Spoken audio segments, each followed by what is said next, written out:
मराठा आरक्षणाच्या मुद्द्यावर मनोज जरांगे पाटील यांनी पुन्हा एकदा सरकारवर निशाणा साधलाय। मराठा आरक्षण द्या, नाहीतर तुम्हाला पाडणार, आमचं वाटोळं केलं तर तुम्हाला खुर्ची मिळू देणार नाही, असा इशारा जरांगे यांनी दिलाय। तसंच फडणवीस यांच्यासह छगन भुजबळ यांच्यावर सुद्धा जरांगे यांनी निशाणा साधलाय। एकदा आचारसंहिता लागली की मग असे शब्द वापरायचे, आचारसंहिता संपली की आमची सत्ता आली की लगेच आम्ही देतो, म्हणजे अशी भाषा करायची यांना। बहुतेक यांचं पक्क ठरलेलं आहे की मराठ्यांना आरक्षण द्यायचं।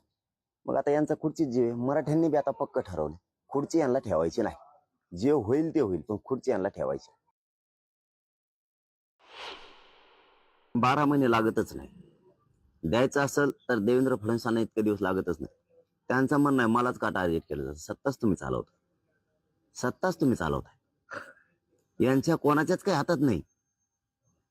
हे नुसते पुतळे बसलेत म्हणून बसल्यासारखा खेळ आहे, तुमच्याच हातात आहे कोणाला द्यायचंय का नाही द्यायचं, करायचंय की नाही करायचं।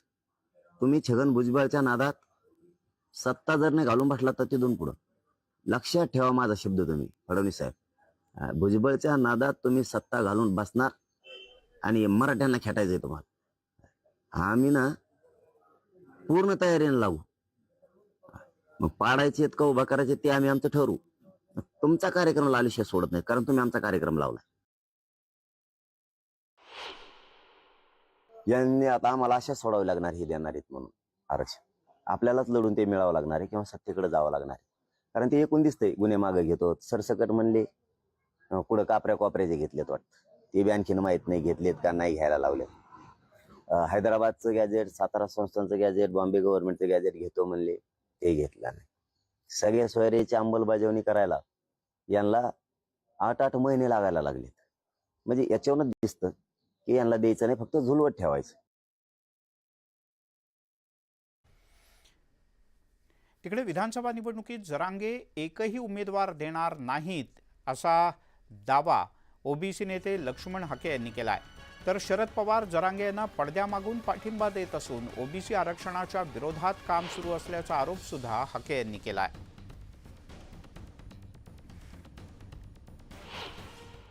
मनोज जरांगे विधानसभेच्या निवडणुकीमध्ये एकही जागा उभी करणार नाही। मनोज जरांगे पाटील बिनबुडाचा लोटा आहे। लोकसभेच्या अगोदर हे म्हणाले की आम्ही एका लोकसभा क्षेत्रामध्ये आम्ही शेकडो अर्ज भरू म्हणाले। त्यानंतर त्या शेकडो अर्जांचं काय झालं काहीच माहिती नाही। परत म्हणाले आम्ही इथल्या सगळ्या खासदारांना पाडू, त्या आव्हानाचं काय झालं कुणालाच माहिती नाही। पण ज्यावेळी निवडणुका लागल्या त्यावेळी मात्र ज्या लोकांनी मनोज जरांगेंना आंदोलन करण्यासाठी प्रवृत्त केलं त्या लोकांच्या पक्षाला पाठिंबा देऊन ओबीसींचं नेतृत्व पाडण्याचं काम जरांगेंनी लोकसभा निवडणुकीमध्ये केलेलं आहे। हे बघा, जर जरांगे पाटील, माझं तर त्यांना उलट आव्हान आहे की जरांगे पाटलांनी 288 विधानसभा निवडणुकामध्ये त्यांनी ही भूमिका घेऊन निवडणुकीला उतरावं। कारण जरांगे पाटील हा सोशल रिफॉर्मर नाही, विचारवंत नाही, किंवा या लोकशाहीचं तत्व मानणारा हा नेता नाही। पवारांचं असं वक्तव्य म्हणजे हा टाइमपास आहे। शरदचंद्रजी पवार ओबीसी आरक्षणाकडे संवेदनशील भावनेनं पाहत नाहीत असा माझा आरोप आहे। शरदचंद्रजी पवार महाराष्ट्राचे जाणते नेते आहेत। गेल्या 7-8 महिन्यापासून या महाराष्ट्रामध्ये जी परिस्थिती उद्भवली त्यावेळी शरदचंद्रजी पवार पद्धतशीर पद्धतीनं शांतपणे निमूटपणे त्यांनी बिहाइंड कर्टन मनोज जरांगे पाटील नावाच्या माणसाला उद्युक्त करण्याचा प्रयत्न केलेला आहे। शिवसेना उभाठा गटाचे खासदार संजय राऊत यांनी पुन्हा एकदा सरकारवर जोरदार टीका केली। महाराष्ट्रात सावत्र भाऊ कोणीच नाही, जे सावत्र भाऊ असतील तर ते दिल्लीत आहेत, असा टोला राऊत यांनी लगावलाय। पंतप्रधान नरेंद्र मोदी आणि अमित शहा हे महाराष्ट्राला सावत्रपणाची वागणूक देतात असंही ते म्हणाले। दरम्यान देवेंद्र फडणवीस आणि नरेंद्र मोदी तसंच अमित शहा यांनी महाराष्ट्राचं मोठं नुकसान केलंय। त्यांनी जेवढं नुकसान केलं तेवढं गेल्या 100 वर्षात कोणीही केलं नाही, असा आरोपही राऊत यांनी केला। यावेळी बोलताना राऊत यांनी लाडकी बहीण योजनेवरून सुद्धा टीका केली।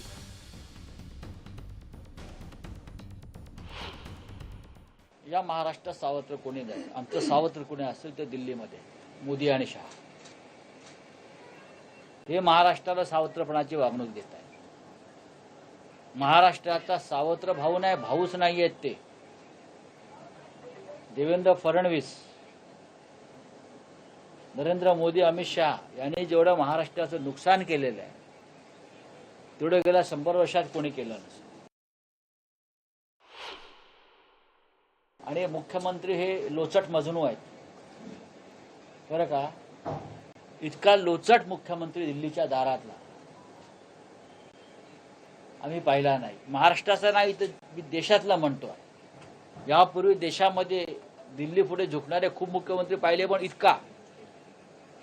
इतका लोचट मुख्यमंत्री आम्ही इतिहासामध्ये पाहिला नाही. महाराष्ट्राच्या स्वाभिमानाला, छत्रपती शिवाजी महाराजांच्या महाराष्ट्राला वेदना होईल अशा प्रकारचं वर्तन हे मुख्यमंत्री करतायत. तिकडे धाराशिवमध्ये खासदार सुप्रिया सुळे यांनी महाविकास आघाडीच्या मुख्यमंत्रीपदाच्या चेहऱ्यावरून थेट भाष्य करायचं टाळलंय. तर मुख्यमंत्री कोण हा प्रश्न नसून आम्ही सशक्त कष्टकरी महिलांना न्याय देणारं सरकार आणणार असं सुप्रिया सुळे म्हणाल्या. मराठा आरक्षणाच्या मुद्द्यावरून सुद्धा त्यांनी भाष्य केलं. मराठा समाजाच्या वेदना मोठ्या आहेत, या चर्चेतून मार्ग काढणं गरजेचं असल्याचंही त्यांनी नमूद केलं. आम्ही मुख्यमंत्री हा विषयच आमच्या पुढे आता नाही. आता महागाई, बेरोजगारी आणि भ्रष्टाचार अशी खूप मोठी आव्हानं राज्याच्या आणि देशाच्या समोर आहेत. आम्ही पूर्ण ताकदीने एक सशक्त असं सरकार जे महाराष्ट्रातल्या कष्ट करणाऱ्या गरीब महिला या सगळ्यांनाच न्याय देणारं, इन्व्हेस्टमेंट महाराष्ट्रात आणणारं आणि आलेली इन्व्हेस्टमेंट ठेवणारं, या सगळ्या गोष्टींमध्ये जातीने लक्ष घालणारं, सर्वसामान्य मायबाप जनतेची सेवा करण्यासाठी एक पारदर्शक कारभार करणारं सरकार आम्ही देणार आहोत. अतिशय शांतपणे मी त्यांचं सगळं म्हणणं ऐकून घेतलेलं आहे. आमच्यापैकी अनेक लोकांनी संसदेत हा विषयही मांडलेला आहे. मग अर्थातच चर्चेतूनच प्रश्न सुटतात आणि आमची कोणाशीही चर्चेला बसायची, प्रश्न समजून घ्यायची आणि नुसतं ऐकून समजून नाही, त्याच्यातून मार्ग काढायची तयारी, ही भूमिका आमच्या संघटनेची, पक्षाची आणि नेत्यांची नेहमीच आहे. आपण आजच भूमिका स्पष्ट करावी अशी मागणी आंदोलकांनी केलेली आहे.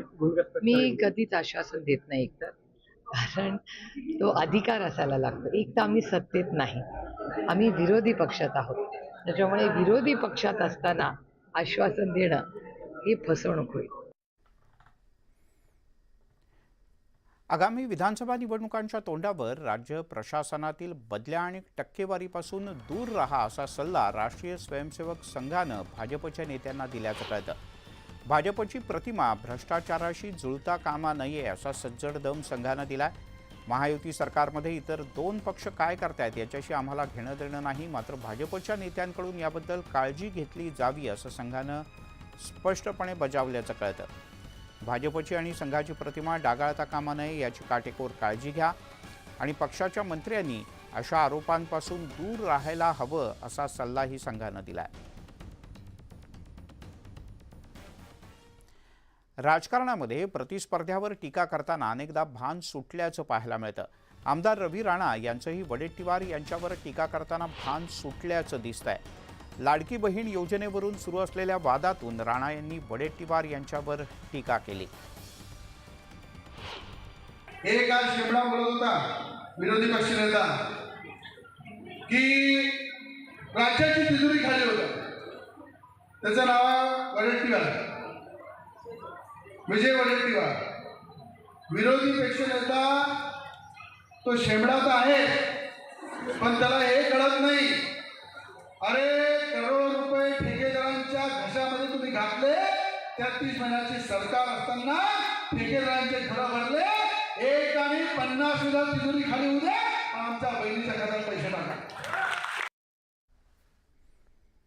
जळगाव जिल्ह्याच्या दौऱ्यावर असताना अमळनेर शहरातील एका कार्यक्रमात जात असताना एक अजब प्रकार घडला. उपमुख्यमंत्री अजित पवार यांना त्यांच्या पायाखाली 200 रुपयांची नोट दिसताच त्यांनी ते सुरक्षा रक्षकांच्या निदर्शनास आणून दिलं.